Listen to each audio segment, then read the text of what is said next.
Selamat pagi, bersama saya, Cindy Raja.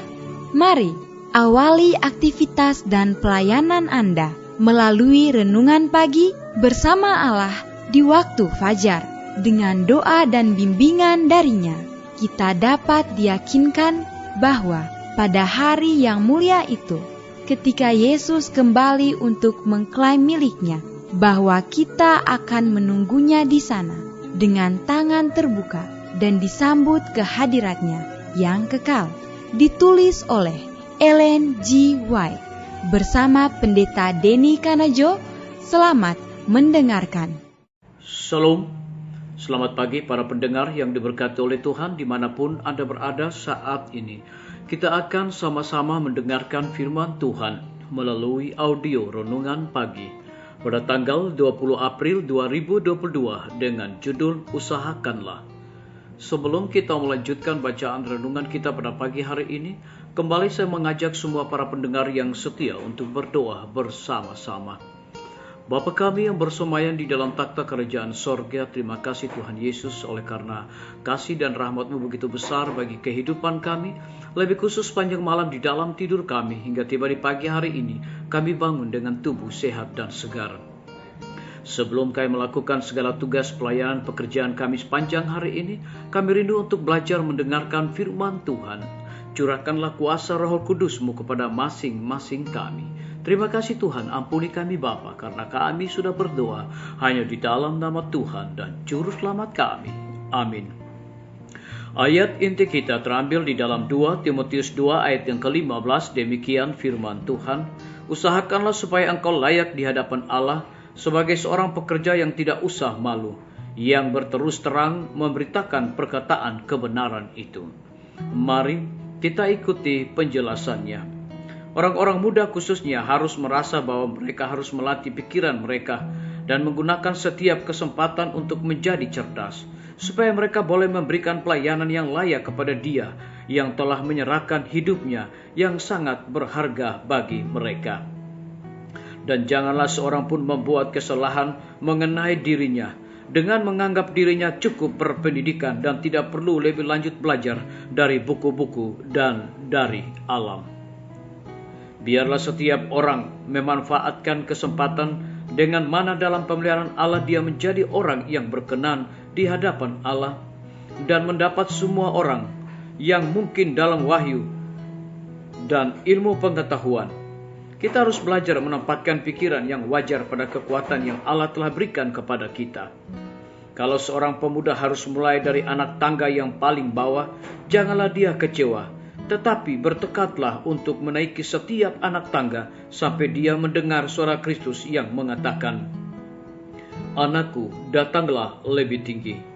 Baik sekali perbuatanmu itu, hai hambaku yang baik dan setia, engkau telah setia dalam perkara kecil. Aku akan memberikan kepadamu tanggung jawab dalam perkara yang besar. Masuklah dan turutlah dalam kebahagiaan Tuhanmu. Para pemuda dan pemudi, sudahkah engkau sebagai pribadi-pribadi yang telah dibeli dengan harga yang tidak terbatas, berusaha belajar untuk menunjukkan dirimu berkenan bagi Allah? Pekerja-pekerja yang tidak perlu malu. Sudahkah engkau membawa talenta-talenta suaramu yang berharga kepada Allah dan berusaha sekuat tenaga untuk berbicara dengan jelas, jernih, dan mudah dimengerti? Tuhan yang menciptakan manusia sempurna pada mulanya akan menolong engkau memupuk kekuatan fisik dan mentalmu dan membuat engkau layak sebagai pembawa beban dan tanggung jawab dalam pekerjaan Allah. Dikutip dari buku Dasar-Dasar Pendidikan halaman 227 dan 229. Hidup tidak diberikan kepada kita untuk digunakan bermalas-malas atau bersenang-senang, tetapi kemungkinan-kemungkinan besar telah ditaruh di hadapan setiap orang yang mau mengembangkan kemampuan yang dikaruniakan Allah kepadanya. Disalin dari buku Dasar-Dasar Pendidikan halaman 441. Biarlah bacaan renungan kita saat ini akan menjadi berkat bagi kita semua. Mari kita tunduk kepala dan kita berdoa. Bapa kami yang bersemayam di dalam takhta kerajaan sorga, terima kasih Tuhan, oleh karena firman-Mu di pagi hari ini memberikan kekuatan, memberikan semangat dan sukacita bagi kami semua untuk melakukan segala tugas pelayanan pekerjaan kami sepanjang hari ini. Lebih daripada itu, memberikan penekanan kepada kami, biarlah setiap orang memanfaatkan kesempatan dengan mana dalam pemeliharaan Allah dia menjadi orang yang berkenan di hadapan Allah dan mendapat semua yang mungkin dalam wahyu dan ilmu pengetahuan. Terpujilah nama Tuhan.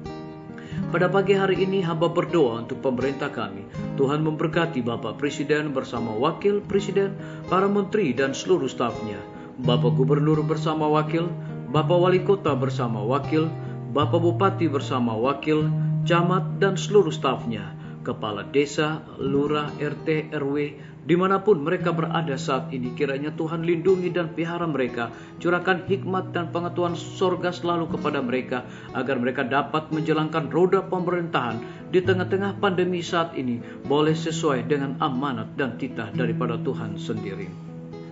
Kami juga menyerahkan para tim medis. Tuhan berkati dokter, perawat, bidan, dan semua para pelayan kesehatan yang berada di rumah sakit, bahkan puskesmas yang ada di Indonesia.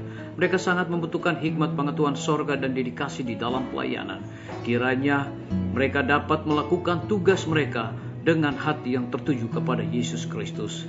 Kami juga teringat dan kami berdoa khusus untuk kelanjutan pembangunan rumah sakit Advent Palangkaraya dan juga persiapan peletakan batu pertama rumah sakit Advent Kupang.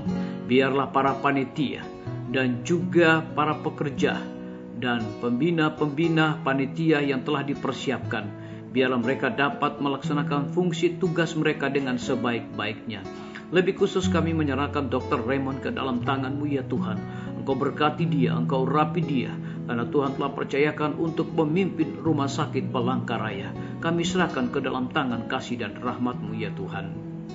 Kami berdoa juga untuk pimpinan-pimpinan organisasi gereja Tuhan, dari tingkatan tertinggi sampai kepada gembala jemaat dimanapun mereka berada. Saat ini mereka membutuhkan kuasa Roh Kudus dalam pelayanan mereka. Kami juga menyerahkan lembaga-lembaga pendidikan. Tuhan berkati guru-guru, siswa dan kepala sekolah, biarlah mereka mendidik anak-anak untuk memiliki karakter Yesus Kristus. TNI, Polri, PNS, wira swasta, petani, pedagang, nelayan, ojek online, dan saudara-saudara kami yang ada di dalam penjara. Tuhan lindungi mereka, berikan sukacita, dan cukupkan segala kebutuhan mereka, agar mereka juga dapat bertanggung jawab di dalam segala tugas pekerjaan yang Tuhan berikan. Kami juga berdoa untuk para pendengar yang setia yang berulang tahun saat ini. Dengan bertambahnya usia yang Tuhan percayakan dalam hidup mereka, mereka juga selalu bersyukur dan melayani Tuhan senantiasa. Yang berada di dalam kebimbangan ketidakpastian hidup, Tuhan berikan iman yang teguh untuk mereka terus berharap bersandar kepada Tuhan. Terima kasih Tuhan, ampuni kami Bapa, karena kami sudah berdoa hanya di dalam nama Tuhan dan Juru Selamat kami. Amin. Sampai jumpa. Tuhan Yesus memberkati kita semua.